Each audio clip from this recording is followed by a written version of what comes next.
तो चलिए चर्चा को बढ़ाते, लेकिन सबसे पहले इन सीटों को लेकर जो दूसरी टिकट जारी हुई है, विपिन, सवाल सबसे पहला आपसे ही करने जा रही हूं। इस दूसरे लिस्ट से हालांकि खुद जो सांसद और जो मंत्रियों को मैदान में उतारा गया है वो भी ये बयान दे रहे हैं कि हम खुद आश्चर्यचकित हैं, हम खुद हैरान हैं। तो आखिर इस हैरानी के पीछे कौन नाखुश, कौन खुश नजर आ रहा है? जरा अंदर खाने क्या चल रहा है ये बताइए।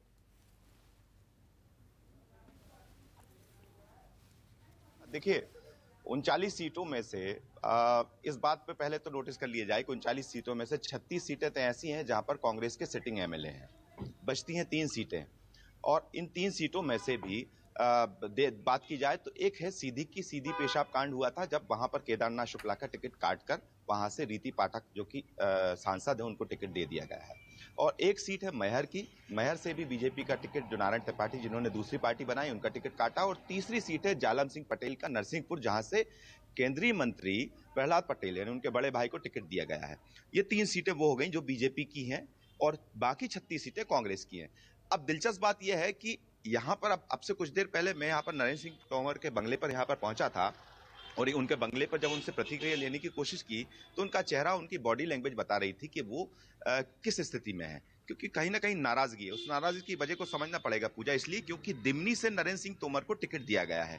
दिमनी चूंकि मुरैना जिले में आती है और मुरैना से नरेंद्र सिंह तोमर सांसद हैं और केंद्रीय मंत्री रहते हुए दिमनी में लगातार उनके बेटे देवेंद्र प्रताप सिंह लगातार वहां पर काम कर रहे थे और उम्मीद यही जताई जा रही थी उनके बेटे को टिकट मिलेगा। लेकिन जब बेटे का टिकट नहीं मिलके उनके पिता को मिला यानी नरेंद्र सिंह तोमर को मिला तो ये नाराजगी, ये गुस्सा, ये कहीं ना कहीं अंदर ही अंदर जो चीजें वो उनके चेहरे पे नजर आई, क्योंकि उन्होंने कोई प्रतिक्रिया नहीं दी मीडिया को और यहाँ से बिना प्रतिक्रिया देख के अब से कुछ देर पहले यहाँ से चले गए। कैलाश विजयवर्गीय की बात की जाए, केंद्रीय नेतृत्व में पूरा संभाला है, पश्चिम बंगाल का चुनाव संभाला है, लेकिन उनके बेटे जो हैं आकाश विजयवर्गीय जो कि इंदौर 3 से मौजूदा विधायक है आकाश विजयवर्गीय। अब दिक्कत यह है कि केंद्रीय 1 से, इंदौर 1 से अब आकाश विजयवर्गीय जब केंद्रीय 3 से हैं और 1 से इनके खुद को टिकट दिया गया है, तो अब दिक्कत यहाँ पैच फंसेगा कि आकाश विजयवर्गीय को टिकट कटेगा क्या। ये टेंशन अब कैलाश विजयवर्गीय को सता रही है यहाँ पर। तीसरी प्रहलाद पटेल, उनके खुद छोटे भाई जो कि नरसिंहपुर से विधायक हैं, बीजेपी के विधायक हैं, उनका टिकट काट के उनको टिकट दे दिया गया और अब तो उनको भी ये तनाव है कि अब उनके भाई का टिकट कट गया और उनको टिकट मिला है। ये बड़ी स्थितियां अब ये दिख रही हैं और चेहरे से नजर आ रही हैं। चौंकाने वाली लिस्ट तो है ही, लेकिन दूसरी और चीज है कि जो सिटिंग एमएलए हैं वो कांग्रेस के हैं। नरेंद्र सिंह तोमर का मुकाबला कांग्रेस के सिटिंग एमएलए से होगा निमनी में। फग्गन सिंह कुलस्ते का मुकाबला निवास में कांग्रेस के सिटिंग एमएलए से होगा। कैलाश विजयवर्गीय का मुकाबला इंदौर में कांग्रेस के सिटिंग एमएलए से होगा। राकेश सिंह जो कि सांसद हैं जबलपुर पश्चिम से, उनका मुकाबला भी कमलनाथ सरकार में मंत्री रहे तरुण भनोत से रहेगा जो कि कांग्रेस से है सिटिंग एमएलए।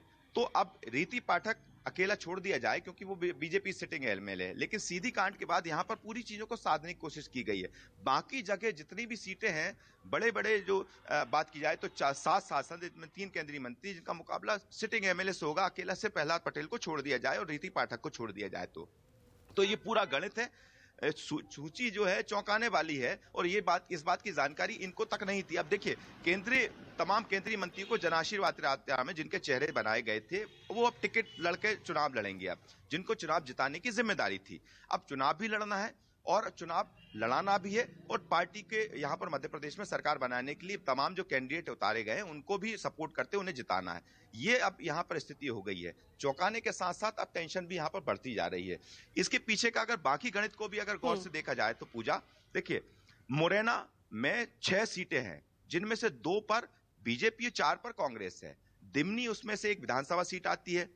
बीजेपी को लगता है कि दिमनी से नरेंद्र सिंह तोमर को उतारकर बाकी जो 4 सीटों पर कांग्रेस है मुरैना में, उन सीटों पर ताकत बढ़ेगी अगर नरेंद्र सिंह तोमर वहां से सांसद हैं पूरे मुरैना से। एक ये फॉर्मूला।